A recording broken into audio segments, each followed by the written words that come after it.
C'est le plus grand bal diplomatique financier de l'après-Covid-19. Emmanuel Macron a reçu à Paris une vingtaine de dirigeants africains, plusieurs hauts responsables européens ainsi qu'une dizaine de représentants d'organisations internationales pour un sommet sur la relance de l'économie en Afrique très ralentie par la pandémie du coronavirus. Objectif, mettre en place des moyens financiers capables de relancer l'économie de ce continent qui n'a connu que 130 000 morts du Covid, selon les chiffres officiels, mais dont le PIB devrait connaître en 2021 sa première récession en 25 ans avec un recul de 2,1%. La croissance devrait revenir en 2022, mais à un rythme inférieur à celle des pays plus développés, avec un risque de divergence, a souligné l'Élysée. En 72 heures, le sommet sur l'économie africaine a permis d'identifier les mécanismes pour attirer les investissements en Afrique vers les secteurs publics et privés, pénalisés par des primes de risque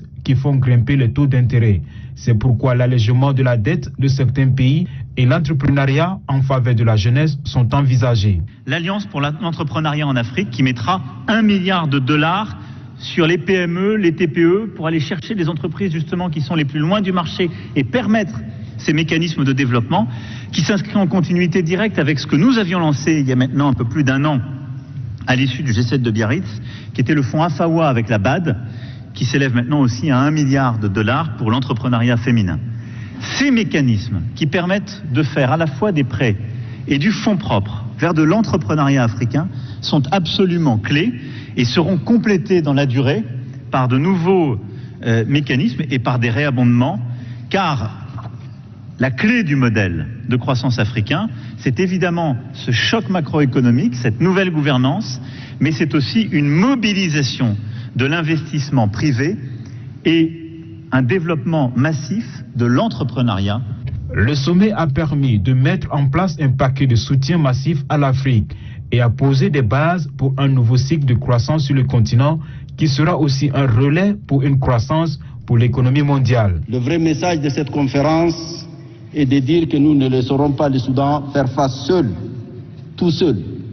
aux défis colossaux qu'imposent toutes les transformations auxquelles aspirent les populations du Soudan, dont je salue une fois de plus la résilience et le désir ardent de changement.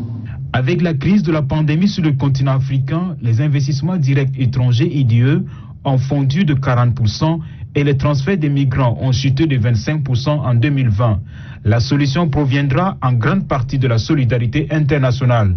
Outre les plans d'appui aux pays pauvres en 2020 du FMI, les pays membres du G20 ont reconduit jusqu'en juin 2021 le moratoire sur le paiement du service de la dette décidé en avril 2020 pour soulager les pays pauvres, dont 40 sont africains. Le sommet sur le financement des économies africaines à Paris a permis de donner un souffle à la diplomatie internationale et établir un New Deal, pour ne citer Emmanuel Macron, entre la France et l'Afrique.